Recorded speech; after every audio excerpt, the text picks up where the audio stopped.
So when A is not equal to 1, we're going to do essentially the same thing that we've been doing with the cross puzzle, but there's one little tiny step.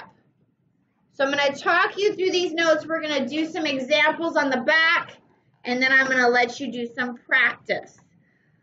In order for to factor quadratics, quadratics means it has an x squared as the leading term with the coefficient of the leading term greater than or less than 1. So before all of our examples, A was equal to 1. They were all just x squared. The invisible 1 was there for our coefficient. So what happens when A is not 1? So if you look at this example, remember a quadratic is ax squared plus bx plus c. So A, in this case, is 3.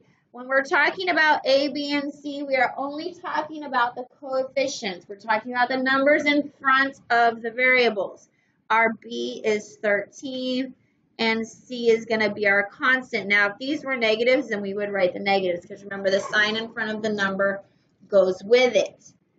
So, first thing we need to do, list our factors, or list our A, B, and C, and then same thing we were doing before. List the factors of A times C that combine to give B. Remember, those were the two questions we asked ourselves on the cross puzzle on Friday. So I'm actually just going to draw my cross puzzle here because there's a little bit of space. We're going to write AC and B. Well, A and C, A times C is 3 times 4 is 12. Before we just had a 1 here. We were really only writing C, even though we wrote AC. But now we have a value. Our B is going to be 13. So we need to figure out what are the factors of 12 that give us 13. This is exactly what we did on Friday. Leslie, 1 and 12. Are they positive or are they negative? They are positive. Remember, we also talked about if when you multiply, you get a positive, then these signs are going to be the same as the sign of B. So we can say 1 times 13. So when we did this Friday, we went, oh, okay, our factors are x plus 1 and x plus 12, right? But we need to think about this. If I was to FOIL this, I would get x times x is x squared, but I need a 3x squared. So this is where that extra step comes in. There is only one of them. So when A is greater than or less than 1, we have one more thing to do. We need to multiply our x squared by 3, right?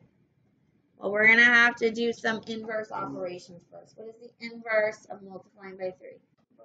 Divided by 3. So I'm going to rewrite it here.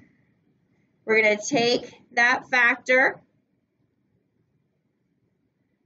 We're going to divide it by A. And if you look right here, place the factors in the parentheses, put the value of A as the denominator. And the reason we're doing that is because it was times 3, we're inversing it. Now, simplify the fractions. Does 1/3 simplify?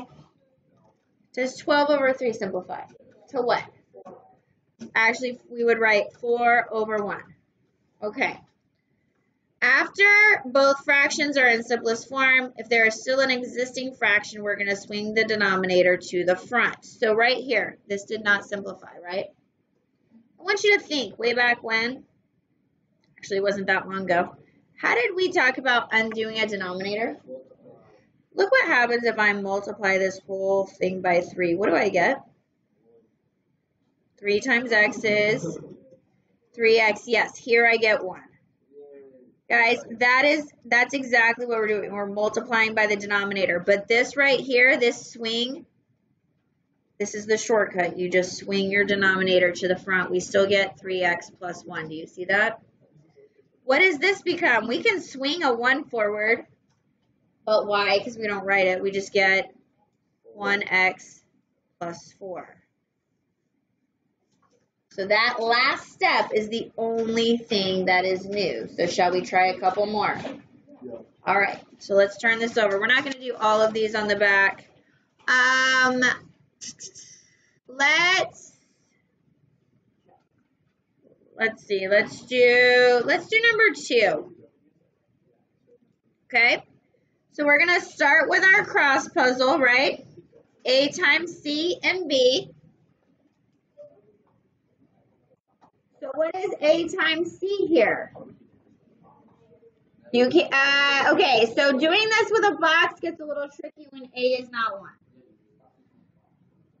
So A times C, this is a negative 30. Oh, what does that mean? Our signs are the same or different? They're different. We have a negative, we have a positive, and we need to equal a positive 13. Okay, so again, just like what we did Friday.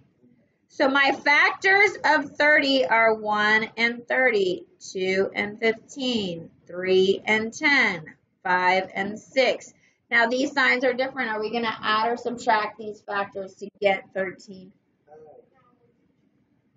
If they're different, do we add or subtract? We subtract. So 15 minus 2 is 13, but which is positive and which is negative? Because that matters. Good. 15 is positive. So I'm going to write over here, I'm going to write my factors. X minus 2 times x plus 15. Now, am I done? No, because x times x is only x squared. I have a 3. What am I going to do with this 3? We're going to divide. Does this simplify? No, so we're going to swing this forward. You can multiply the whole thing by 3 if you want, but this is just the shortcut. So we get 3x minus 2. Does this simplify? To what? 5 over 1. No sense in writing the 1. X plus 5. And now we're done. If we did foil here or box, you're going to end up with this.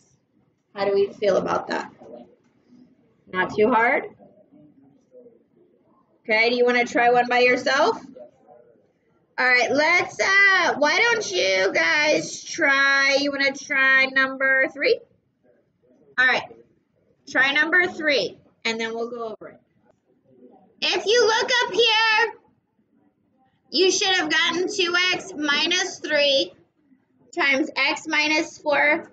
2 times 12 is in fact 24, but your b is negative, so they're both going to be negative. Here are my factors of 24. Because the signs are the same, they need to add to be that negative 11. Don't forget to divide by 2. That is your a value. Yes. All right. I have a couple extra that I just want you to be aware. There is one question like this on your assignment. Look at number 8. One of the very first things that we discussed was taking out a greatest common factor, a GCF, yes? And if you look at the ones we just did, there are no greatest common factors except one, okay? Look at number 8 and tell me what you think. Is there a greatest common factor here? Yes, there is 3. So if I take out a 3 and I divide all these by 3, I get 5x squared plus 12x plus 4. And I don't know about you, but at AC, that's 5 times 4 instead of 15 times 12 seems a lot nicer. So now, when you take out a GCF, and there is one like this on your assignment today, we're not going to worry about this 3. We're going to do our cross puzzle. 20 and 12. What times 20 adds to be 12? Huh? 10 and 2, and they're both positive. So I can write over here, I'm going to say x plus 10 divided by 5. X plus 2 divided by 5. And this becomes 2 over 1. This is going to swing forward. So I have x plus 2 times 5x plus 2. But notice here, x times 5x is only 5x squared. I want that 15x squared. So this GCF 3 that we pulled out, we're just going to write it in the front. Okay, so that is the only difference. Do we want to do one more like that? No. All right. All right, you have your assignment for today. There are not all that many questions on it. I will tell you there is one that is very much like number 8 where you have to take out that GCF first. So make sure you're checking that before you do your factors. All right, let's see what we can do.